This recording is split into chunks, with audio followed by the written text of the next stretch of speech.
Okay, let's unpack this. Today we're diving deep into something pretty cool, how a simple biological tool, enzymes, can solve problems.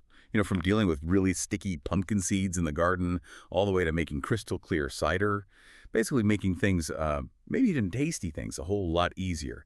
But hang on, before we really jump into today's deep dive, just a quick reminder, make sure you're subscribed so you don't miss any of our future explorations. Okay, great. So, our journey today, it's inspired by some notes from students, Kesser and Steen. They had these experiences at Tante Gren's garden. And we've also got some really insightful explanations about enzymes to weave in. Right. And what's really fascinating here, I think, is how these practical challenges people face, they often spark deeper scientific questions. So our mission today is really to understand the surprising power of these enzymes, how they transform raw materials, and how these tiny biological workers, well, they make a huge difference, in the kitchen, in the garden. Yeah, exactly. So Kesser and Steen, they apparently had a banner year at Tante Gren's. Great apple harvest. And then they turned their attention to saving seeds, from their Hokkaido pumpkins for the next season. But, well, anyone who's ever scooped out a pumpkin knows the challenge, right?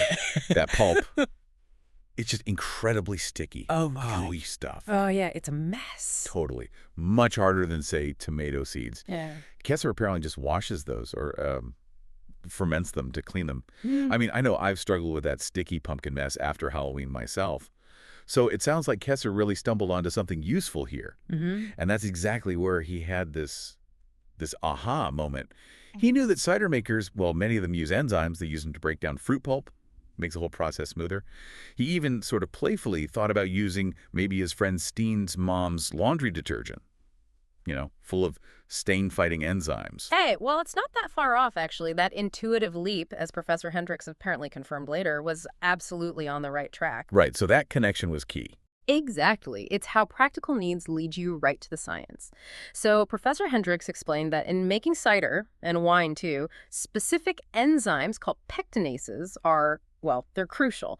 You see, pectin, it's basically the glue in plant cell walls. It gives things like apples and pumpkins their structure. Okay. The glue. Yeah, the glue.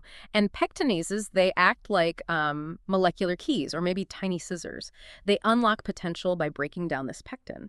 If you think bigger picture, understanding these molecular scissors lets us control processes really precisely, not just in the kitchen, but, clarifying commercial juice, making stonewashed jeans, even synthesizing pharmaceuticals. Right. It's pretty wide-ranging. Okay, so back to cider, the benefits are huge then, if you break down that pectin glue. Definitely. It makes the fruit much easier to press, so you get more juice yield and actually more aroma extraction too. More flavor. Nice. Yeah.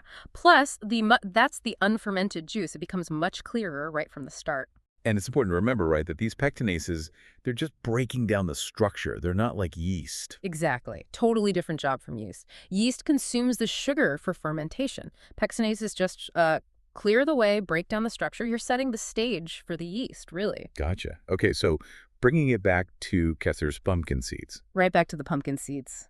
That stickiness, that smattiness, as they called it in the pumpkin pulp, that's also because of complex carbohydrates and these, well, slimy substances holding it all together. Pectinases just offer a neat technical shortcut. They dissolve that binding material, makes cleaning the seeds way easier than scraping and washing for ages. So much less messy. Much less messy. Now, natural fermentation, like Kesser uses for tomatoes, that also relies on enzymes, from naturally occurring microorganisms. But adding specific pectinases gives you more control. You can even adjust things like temperature or pH to make those enzymes work even better for what you want. Okay, here's where it gets really interesting for me. Digging into the chemistry just a bit. How exactly do these molecular scissors work?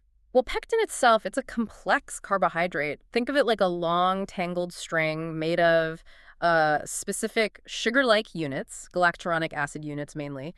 The pectinase enzymes, they literally snip these long chains, cut them into smaller pieces. Ah, breaking the chain. Precisely, breaking the chains into smaller, soluble fragments.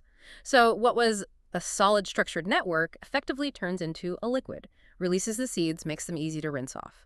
Simple as that, chemically speaking. That's actually quite elegant. It is. And it raises an important question, What other advantages do these enzymes offer in food processing generally? Like in cider making, okay, they clarify the must, yes. But by breaking down cell walls, they can also make more sugar available for the yeast. Oh, so you could potentially get a higher alcohol content. Potentially, yes. higher yield. And then think about the next step. If you take that clear cider, expose it to air. Acetobacter bacteria, they love alcohol and oxygen. They'll naturally turn it into apple cider vinegar. Right, nature's vinegar process. Exactly. And starting with a clearer must, thanks to those pectinases, means you'll end up with a clearer, probably more appealing final vinegar too.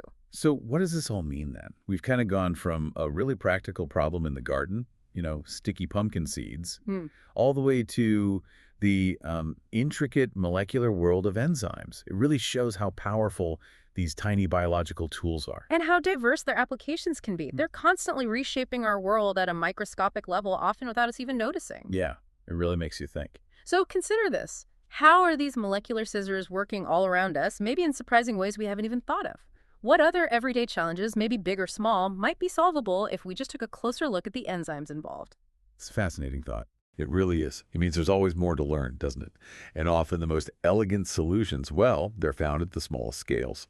So keep exploring, keep asking questions, and keep deep diving with us into the fascinating world around you. And again, if you haven't yet, do hit that subscribe button so you join us for the next one. Thanks for listening. Okay, let's unpack this. Today we're diving deep into something pretty cool, how a simple biological tool, enzymes, can solve problems.